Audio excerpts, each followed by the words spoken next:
often what she thinks, though, isn't it? You may disagree with it, but at least she's telling you what she thinks. Part of my junior school, we were in a porter cabin for a couple of years. I rather enjoyed it too, actually. It was just a bit novel. Hang on, I'm not saying I want children in porter cabins. Totally it's not what Susanna says about your children going to uni, and I've been through that experience with all four of my kids. It was really important what grades they got. But she was right. I needed A-levels to do what I do now. Yeah, but training course. No one ever asked to see my GCSE results. But you need the A-level grades to get to the next stage. And if you don't get to the next stage, it does matter further down. No one asks me if I got 3 A's anymore. Did I mention I got 3 A's? But what she was trying to do is console those children who didn't domestic science, sociology, on this question of porter cabins. I remember half my daughter's school burned down, and it must have been a year or more. They were in porter cabins. The idea it's better, rubbish. Now you can see.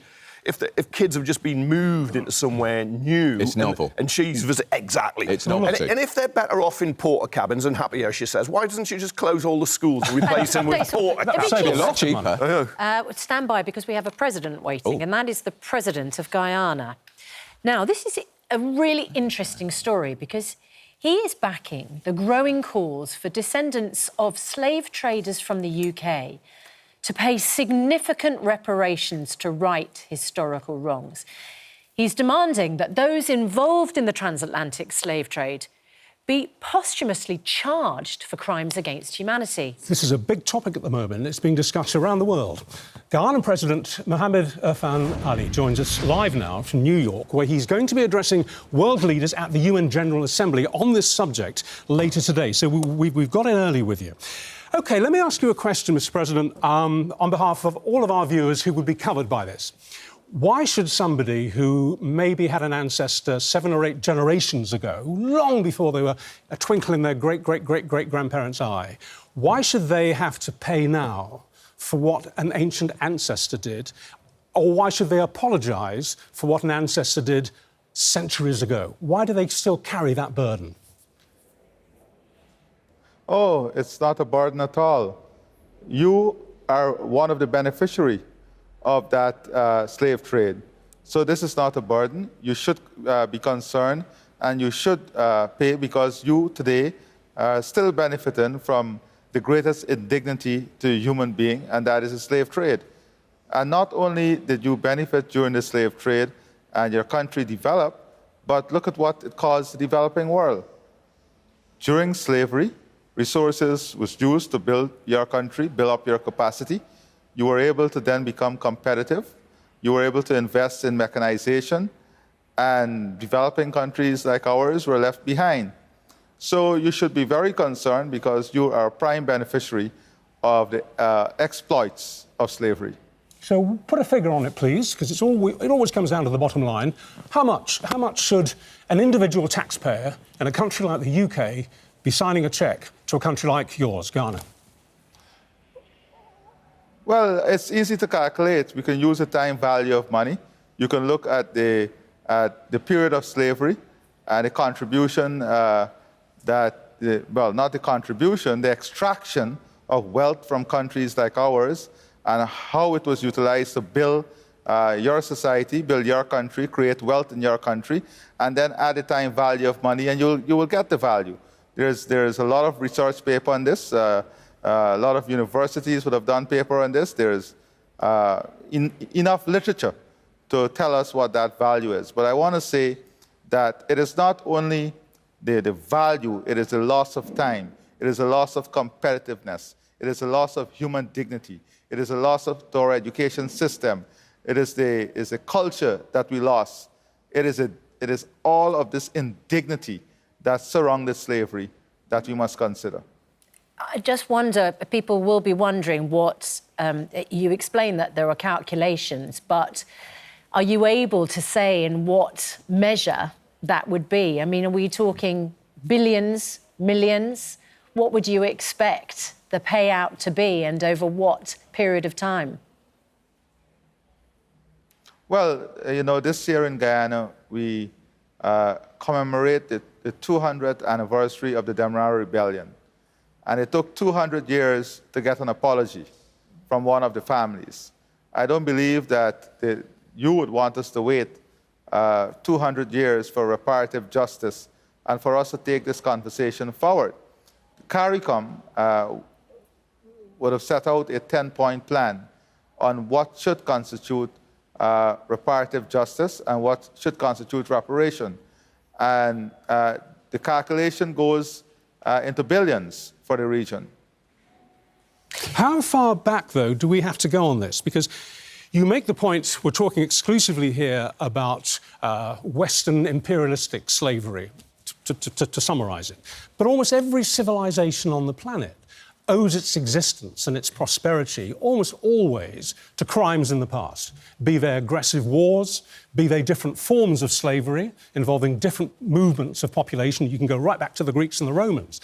Why just target one particular era in history? Some would say that's the arguments of political convenience. It's a handy handle to hang your argument on. I think you're doing a great injustice to compare slavery with any other of the historical facts that you're mentioning. I was including other forms of slavery. No, but I was including other examples of slavery as well. To the indignity that slavery brought to people, that is the first thing. And I'll give you an example. Coming on to your program a few moments ago, you were speaking about net zero and climate justice. We are speaking about, the world is speaking today about climate justice and compensation and how we address the issues of climate change.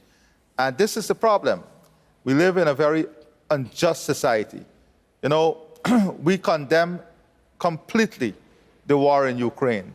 But if you look at the mobilization of resources in the war in Ukraine, in 2 years, you have mobilized more support for Ukraine than we have mobilized for Haiti for 60 years. You have mobilized more support for Ukraine than we have mobilized for Palestine for 20 years. You have mobilized more support for Ukraine in just 1.5 years than we mobilized to address the issue of hunger in Africa for 3 years. And that is the type of unjust way we have been dealing with these crises. And we are not going to tolerate the injustice that occurred during slavery to be compared with any other system. Slavery, we all agree, was the greatest injustice ever done to human beings. So we should not ever try to compare this to any other system. No. There is no other system that has created greater injustice than slavery and indignity to humankind in slavery. President Ali, I wonder if I can talk to you about another issue. In fact, you raise it there. Guyana discovered crude oil in 2015, and by some accounts, that makes your country the world's fastest growing economy and will be one of the largest per capita oil producers in the world by 2030. What responsibility do you feel now as an oil producer amidst the warnings of climate catastrophe? Well, it is not what responsibility we feel now. It is the responsibility we have always held close to us. We have a forest the size of England and Scotland combined, with the lowest deforestation rate in the world at 0.036%. The entire forest is R3 certified, quality carbon, and this has been standing there forever. The question is, what has the world done with that standing forest? Is the forest worth more dead or alive? So these are the questions. So we have always been a part of the answer. And although we are a newcomer to the petroleum industry and the oil producing industry, we have said very clearly that we support the removal of subsidy on exploration and we support a carbon tax. We also said that we support a balanced approach. And coming on this program, I heard that we are going to go back on some of the policies in the UK on petroleum and EVs and so on. Yep. So what is the balanced approach? Okay, the balanced approach is how do we get the petroleum company around the table? This cannot be, we cannot go into COP28 with two extreme ends. All right, Mr. Everyone needs to be around Okay, the Mr. table President, so we can have commitment from all the stakeholders. OK, Mr President, you make that clear very briefly now, because we're over time here. I know you've got to go and we've got to move on as well. But very briefly, coming back to where we came in, one of the points you're going to be making today is about our royal family. And you feel that it's not just about the finances involved here in terms of reparations for slavery, it's about the gestures. And you think that the British royal family should make a big gesture, don't you? What do you mean? Hand over a palace to your country? Well, no, we don't want the British to hand over a palace that we built. You know, if you go into many of the palaces in Britain, you will see the lovely green heartwood from Guyana. You will see the sweat, tears, and blood of the slaves who were exploited. So what do you want? And the revenue that was earned from their exploitation. So we're not asking for a palace. We're asking for justice and a fair form of justice to the ancestors and to the greatest injustice that has ever been done to human beings. We look forward to We're not asking for palaces. You can enjoy the palace, and when we visit you, we'll also enjoy it. Mr President, we really look forward to your speech later on today to the UN. I'm sure there'll be much coughing and shuffling of feet, because when it comes to getting people to put their hands in their back pockets, you've got a mountain to climb. But you make some very interesting arguments. Thank you for your time. Thanks for the preview. We appreciate it. President of Guyana. Thank you very much. Thank you. Fascinating. I love that. Fascinating, interesting. Yeah, still no idea of the figure. Billions, that's how many billions? 1 or 5. And we shouldn't forget, we have an international aid budget that's very, very generous, and we've been giving money to Commonwealth countries, to African countries, South America. Oh. I have backups for it. So I think we've been too generous, because I think charity begins to home, but we've been giving billions a year to countries like... Okay, so the report that the President was referring to says Britain owes a staggering